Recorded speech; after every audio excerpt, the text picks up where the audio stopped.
Edgerunners Incorporated is a source book for Cyberpunk 2020 that was published in 1995. It acts as a half scenario book and half source book, framed in part like it's written in universe for a recruitment agency to look up potential clients. It's an excellent manual for games taking place in 2020, and it's especially suited for games where the PCs are Edgerunners working individual assignments. Edgerunners Incorporated is a tool to facilitate missions that the PCs can undertake without too much GM prep work. It's an easy way to arrange for diverse jobs without having to micromanage story hooks and NPC job providers.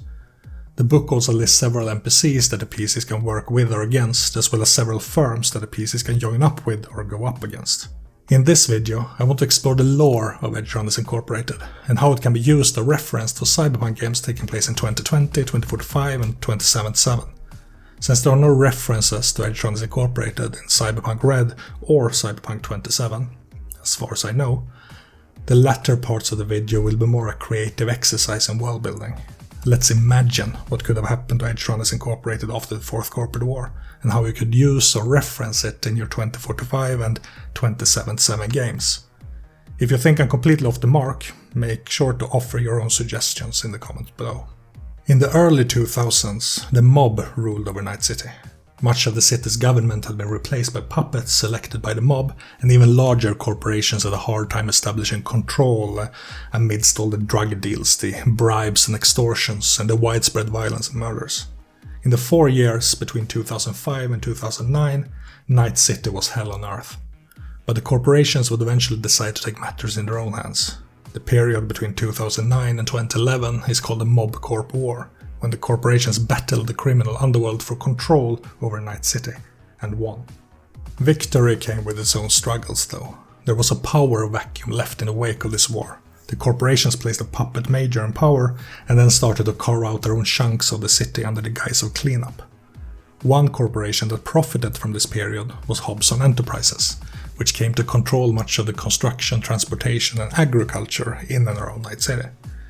Its owner, Eugene Hobson, was a self-made businessman who earned a fortune under the new corporate rule, but he was also a philanthropist who seemed to have a genuine care for the future of Night City and its denizens.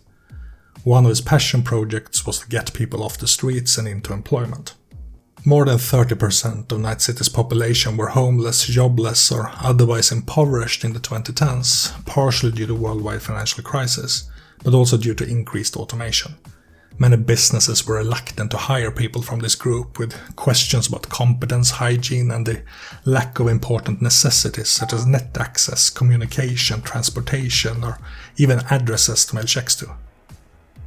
Eugene Hobson argued that there wasn't a lack of work, since there were plenty of industries that still hadn't been overtaken by robotics. People were still cheaper in automation when it came to jobs such as light industrial work, warehousing, assembly, crop picking and the like. There were also secretarial and janitorial jobs, security duties, and even a lot of white-collar work. The jobs were there, the people were there.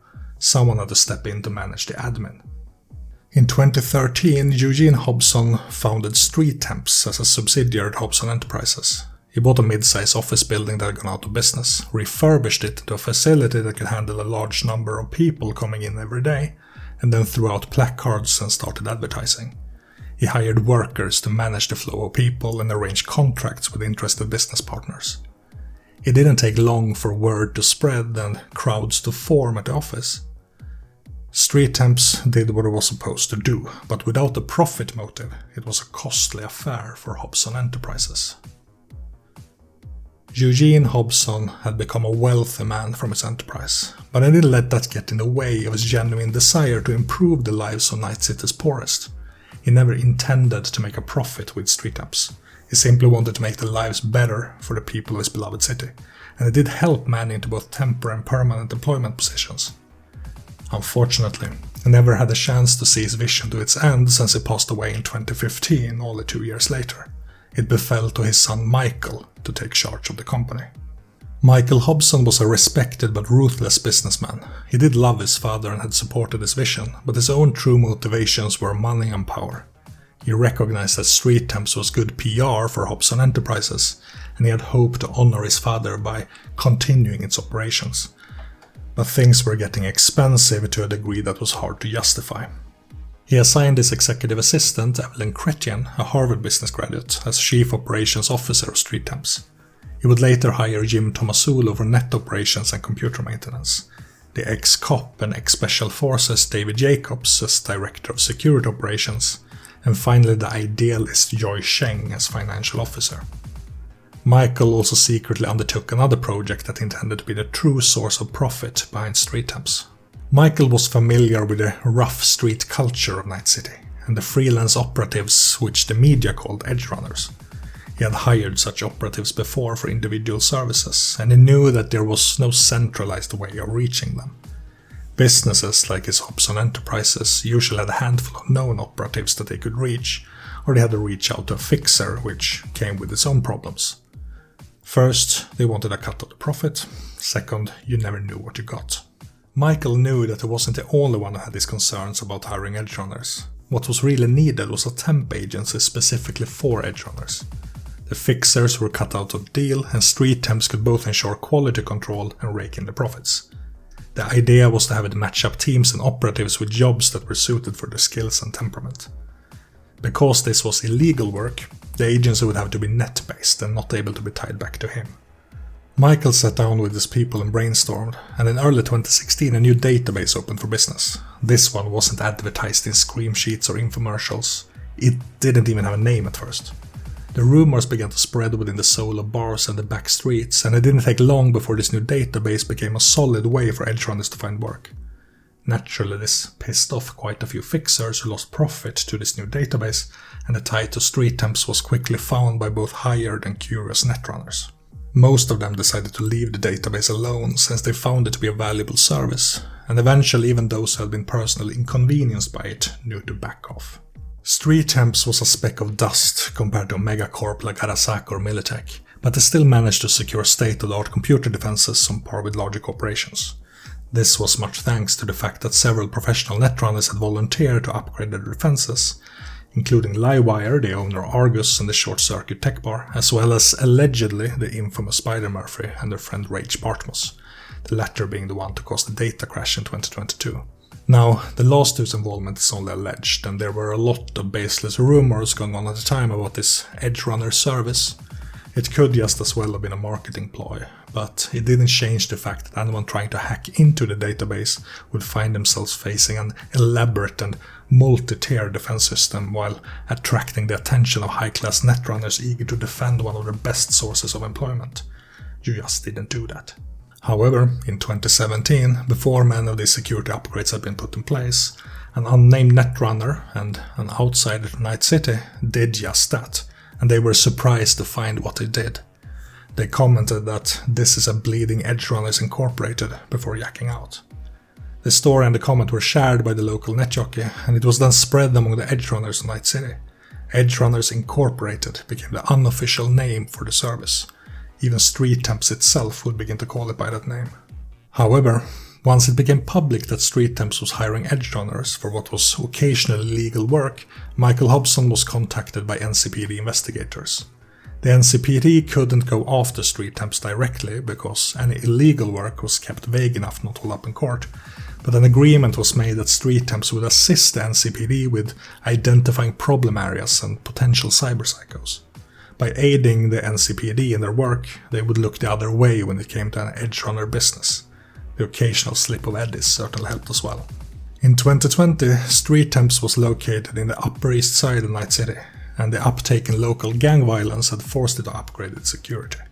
The building was a former office building, 4 stories tall, with outer walls reinforced with armor cruise-sheets. A central double door led into a large atrium that stretched all the way up to the top floor. There were stairs leading to the second floor on the left-hand side and a pair of elevators on the right.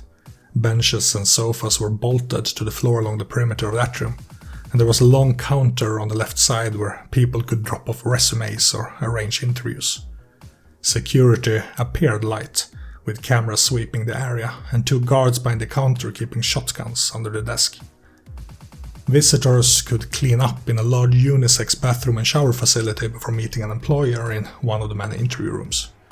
There was also a larger conference room, a back entrance cloakroom for StreeTemps employees, and a rear stairwell. The second floor had most of StreeTemps' offices, as well as interview rooms for the more professional and skilled labor jobs. It was more homely, with carpet floors instead of stain-proof linoleum, potted plants in odd corners, and all the chairs and sofas were padded and clothed. 2 security guards and a receptionist were stationed on the overhang in the atrium, which acted like a foyer for the second floor. This floor also had a break room and restrooms for employees. Every room except the restrooms was monitored. The third floor could only be accessed by elevator, which opened to a small lobby with a high security counter manned by 2 officers with metal gear and assault rifles. This floor wasn't supposed to be available to the public, nor to most of the StreeTemps employees. If you didn't belong, the officers would first politely ask you to leave before forcefully making you leave.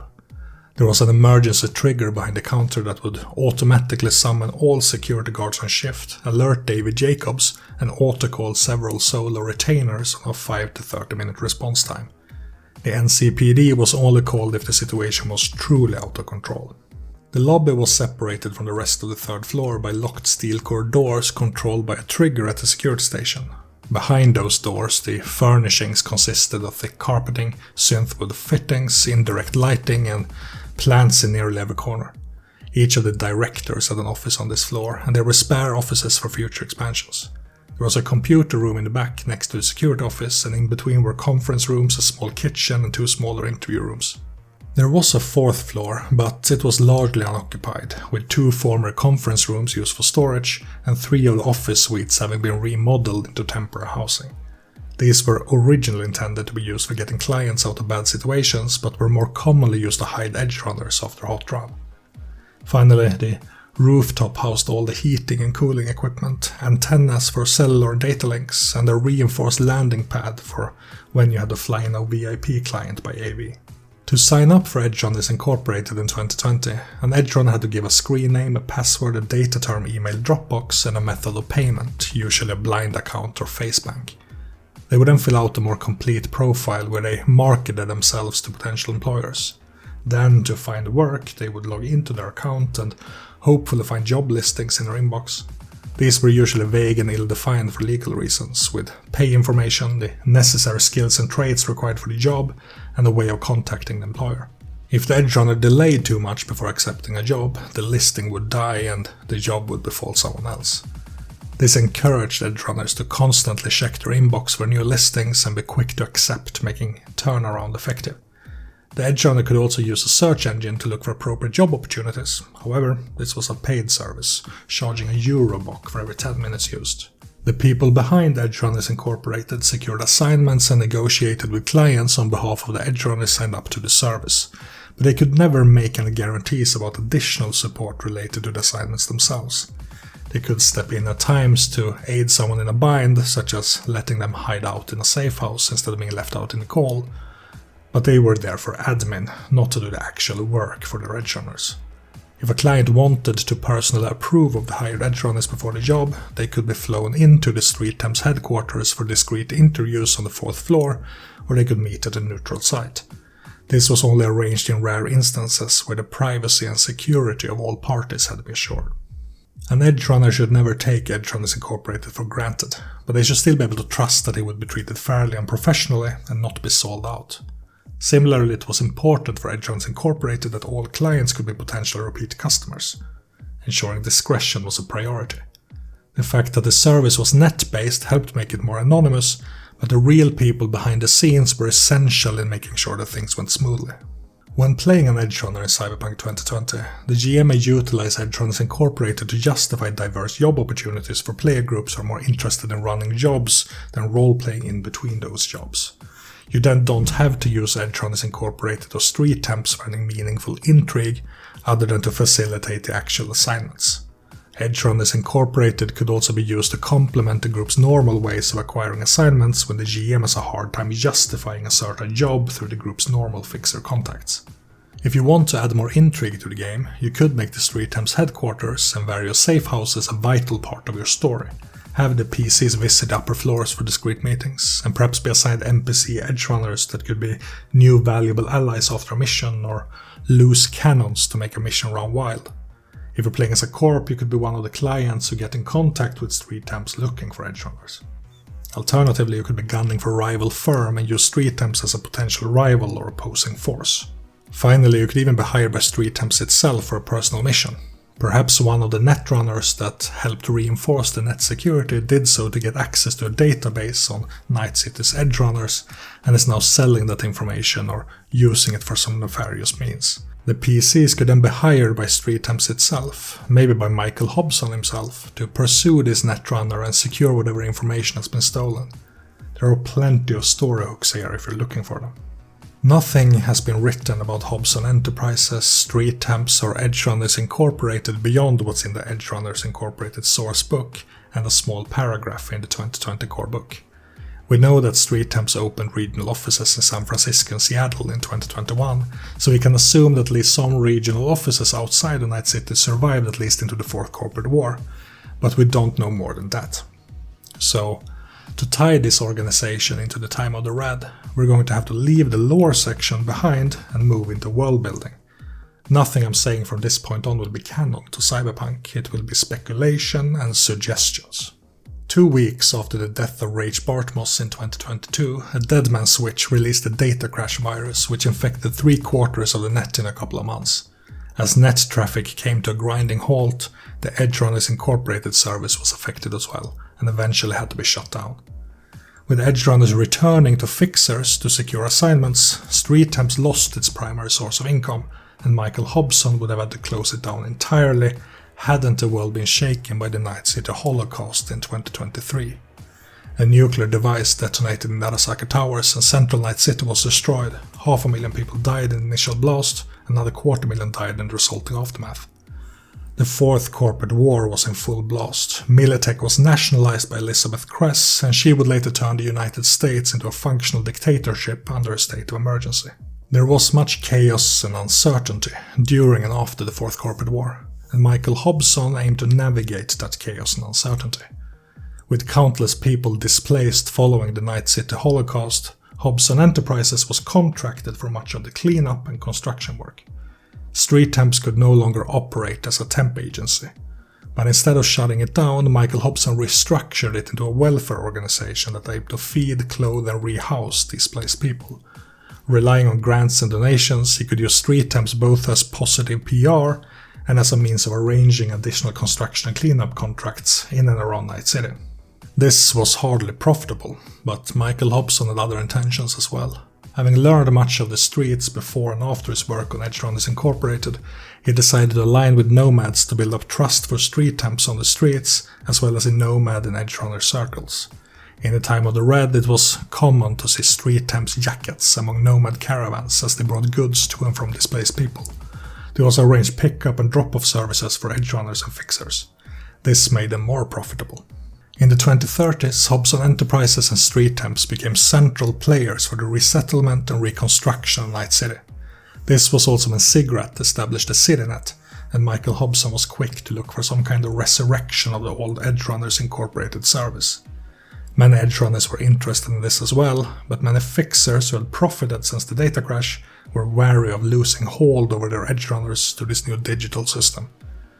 Many of them successfully convinced their Edgerunners to be wary of the new service, arguing over security concerns. Still, many signed up already during the first weeks of service. Edgerunners Incorporated had come back to Night City in the form of an anonymous site on the CityNet. There was no local office this time around. Instead, a discrete branch of StreeTemps provided pick-up and drop-off points, as well as arranged neutral sites for in-person meetings. Two factions formed within the Night City Edgerunner scenes, one who supported the service and one who actively opposed it. Everyone expected that Michael Hobson and StreeTemps were behind it, and it didn't take long before local netrunners found proof. However, unlike in the 2010s, there wasn't near unanimous support for the service, and data on registered Edgerunners began to leak. In the early 2040s, there were 3 assassination attempts on Michael Hobson, the third one being successful. Everyone assumed it was a disgruntled Edgerunner or rival fixer was behind it. The truth was that the hit had been arranged by Shirafa Technical Manufacturing, who had seen Hobson Enterprises as an obstacle to their expansion into the Night City market. Shirafa's Graph 3 construction robot was cheap to produce and bought in bulk by governments and corporations. Hobson Enterprises had spent decades establishing itself in Night City, and rival corporations were now growing around them due to the influx of Graph 3. To maintain its lead, Hobson Enterprises actively sabotaged business deals with Shirafa to cripple its rivals. Shirafa eventually had enough and stepped in. With no Hobsons to take over after Michael, Evelyn Chrétien became the new CEO of Hobson Enterprises and sold it to Shirafa in 2044 in exchange for enough Eddies to live happily ever after and sole ownership of StreeTemps. Suddenly Graph 3 and other Shirafa robotics were seen all over Night City construction sites, and it wouldn't take long before Hobson Enterprises became Shirafa Construction. In the Edgerunners Incorporated sourcebook, it's clear that the service is there to act as a GM tool for handing out assignments to PCs. There isn't any real intrigue, and there isn't meant to be. I want to change that a bit for Cyberpunk Red games though, and make Edgerunners Incorporated more interesting as an actual tool for intrigue and not just for mission handouts. For this, I wanted to separate Night City's Edgerunners into groups where some use the service and some don't. This could allow for some intrigue between different Edgerunners with rivalries, conflicts and tested alliances. The tool itself is still there to use if you want it, and an extra story hook or intrigue is optional. Hobson Enterprises is out of the picture, and Edgerunners Incorporated no longer has the backing of a corporation. StreeTemps is still in business as a declining welfare organization where most of the profit comes from working with nomads and Edgerunners. With Evelyn in charge, she wants to ensure that StreeTemps can continue to operate without Hobson Enterprises, and with more Edgerunners willing to trust the Edgerunners Incorporated service. To do that, she negotiates with local fixers and even some of the gangs to cut them in as investors in StreeTemps, and as the administrative force and job negotiators behind the Edgerunners Incorporated service. She's giving up some of her own power to the fixers to have those who previously opposed the service now promoting it. Naturally, many decline or offer unreasonable demands, but many fixers understand that it's only a matter of time before a new service comes into play, regardless of how they feel about it. Enough fixers come to the table to keep both StreeTemps and Edgerunners Incorporated running, with Evelyn as their frontman and liaison. If you're an Edgerunner using the service in 2045, I imagine that there are open rivalries and competitions between fixers and Edgerunners involved in the service and those outside of it. You're not directly involved with Evelyn or any of the participating fixers, unless you want to build story hooks around that, but rather get offered vague mission descriptions, payment information, as well as times and coordinates on your agent. You could get the coordinates to a neutral site for a more involved mission briefing, or you could get coordinates to a drop-off point to pick up details on a task or eddies after a job well done. Sometimes multiple Edgerunners have received the same coordinates, with the first ones to arrive being given the assignment. This sometimes leads to competing interest and even shootouts before the mission itself. Even though the Edgerunner finds and signs up to individual missions on the CityNet, there are a lot of manual steps needed to ensure anonymity, mainly for legal and security reasons. It also gets PCs out on the streets. Without the security of a corporation and shift deals with NCPD, Edgerunners Incorporated has become much more underground and cutthroat in 2045 than it ever was before. The involvement of fixers and gangs have shifted the focus of many of the available jobs towards assignments that help individual parties involved in the service.